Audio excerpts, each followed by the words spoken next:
കോൺഗ്രസിൽ മക്കൾ രാഷ്ട്രീയം, കുടുംബരാഷ്ട്രീയം ഒന്നും പുതുമയുള്ള കാര്യമല്ല.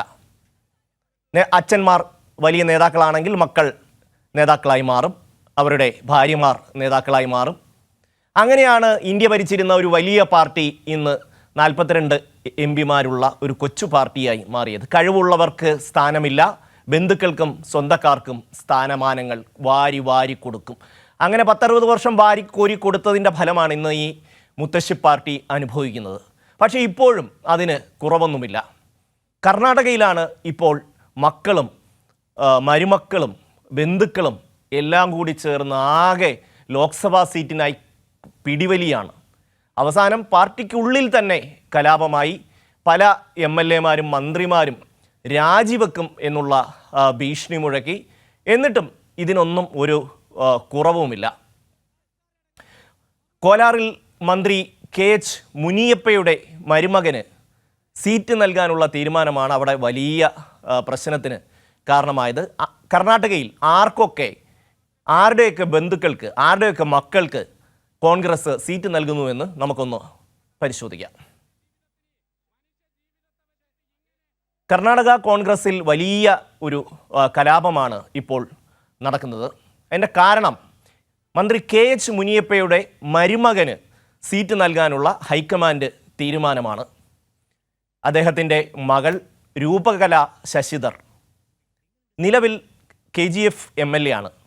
അച്ഛൻ മന്ത്രിയും മകൾ MLA-യുമായിരിക്കെ മരുമകന് ലോക്സഭാ സീറ്റ് കൂടി നൽകിയതാണ് പ്രതിഷേധത്തിന് കാരണമായത്. സ്വാഭാവികമായിട്ട് ഒരു വീട്ടിൽ അച്ഛനും മകളും മരുമകനും എല്ലാം ചേർന്ന് ഒരു സീറ്റുകൾ MLA-യും MP-യും മന്ത്രിസ്ഥാനവും എല്ലാം പങ്കിട്ടെടുത്തു കഴിഞ്ഞാൽ സ്വാഭാവികമായിട്ടും ആർക്കും ആ കാര്യത്തിൽ ഒരു ബുദ്ധിമുട്ടുണ്ടാവും എന്നതിൽ സംശയമൊന്നുമില്ല.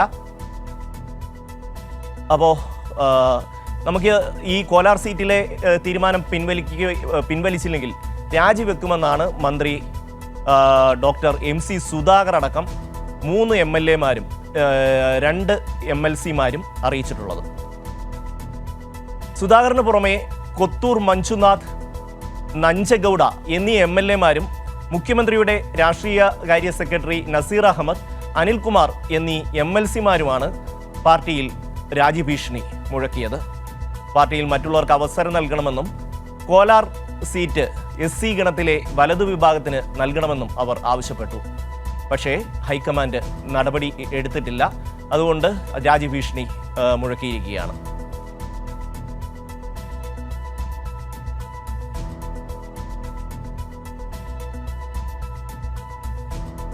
കോൺഗ്രസ് അധ്യക്ഷൻ മല്ലികാർജുന ഖാർഗെയുമായി ബന്ധപ്പെട്ടാണ് ഇനി ആർക്കൊക്കെ സീറ്റ് നൽകും എന്ന് നമുക്ക് അറിയാനുള്ളത്. മല്ലികാർജുന ഖാർഗെയുടെ മരുമകന് പുറമെ 5 മന്ത്രിമാരുടെ മക്കൾ, ഒരു മന്ത്രിയുടെ ഭാര്യ, ഒരു മന്ത്രിയുടെ മരുമകൻ എന്നിവരെ സ്ഥാനാർത്ഥി പട്ടികയിൽ ഉൾപ്പെടുത്തിയിരുന്നു. നമുക്ക് ആദ്യം ഖാർഗെയുടെ കാര്യമെന്ന് പരിശോധിക്കാം. ഖാർഗെയുടെ മരുമകൻ രാധാകൃഷ്ണ ദൊഡ്ഡമണി ഗുൽബർഗ, മന്ത്രി സതീഷ് ജാർക്കഹോളിയുടെ മകൾ പ്രിയങ്ക ജാർക്കഹോളി, മന്ത്രി ലക്ഷ്മി ഹെബാൾക്കറിൻ്റെ മകൻ മൃണാൾ രവീന്ദ്ര ഹെബാൾക്കർ, മന്ത്രി രാമലിംഗ റെഡ്ഡിയുടെ മകൾ സൗമ്യ റെഡ്ഡി,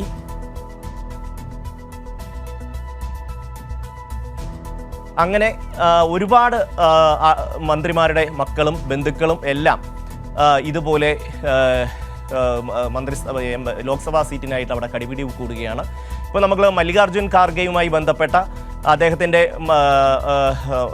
മരുമകൻ, അദ്ദേഹത്തിന് സീറ്റ് നൽകാനുള്ള ശ്രമമാണ്. അദ്ദേഹത്തിൻ്റെ മകൻ പ്രിയങ്ക് ഖാർഗെ കർണാടകയിൽ മന്ത്രിയാണ് എന്നുള്ളത് കൂടി നമ്മൾ ഓർക്കണം.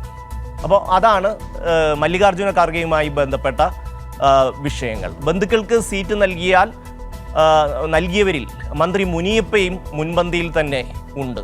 അദ്ദേഹത്തിൻ്റെ മകൾ MLA ആണ്. ഒപ്പം ലോക്സഭാ സീറ്റ് നൽകിയത് മരുമകൻ ചിക്കപ്പെടണ്ണ എന്നറിയപ്പെടുന്ന ആൾക്കാണ് ലോക്സഭാ സീറ്റ് നൽകിയിട്ടുള്ളത്. മകൾ രൂപകല കോലാറിൽ നിന്നുള്ള MLA ആണ് മുനിയപ്പയുടെ. അടുത്തത് മന്ത്രി സതീഷ് ജാർക്കിഹോളിയാണ്. അദ്ദേഹത്തിൻ്റെ മകൾക്കാണ് സീറ്റ് ലഭിച്ചത്. പ്രിയങ്ക ജാർക്കിഹോളിക്കാണ് സീറ്റ് നൽകിയിരിക്കുന്നത്. മന്ത്രി ലക്ഷ്മി ഹെബ്ബാൾക്കറുടെ ബന്ധുക്കൾക്ക് ഇപ്പോൾ സീറ്റ് നൽകുന്ന വിഷയം വന്നിരിക്കുന്നു. ലഭിച്ചത് മകൻ മൃണാൽ രവീന്ദ്ര ഹെബ്ബാൾക്കർക്കാണ് സീറ്റ് ലഭിച്ചത്, മകനാണ്. മന്ത്രി രാമലിംഗ റെഡ്ഡി, കർണാടകയിലെ വലിയ കോൺഗ്രസ് നേതാവാണ്. സീറ്റ് ലഭിച്ചത് മകൾ സൗമ്യ റെഡ്ഡിക്കാണ്. രാമലിംഗ റെഡ്ഡിയുടെ മകൾക്കാണ് സീറ്റ് ലഭിച്ചത്.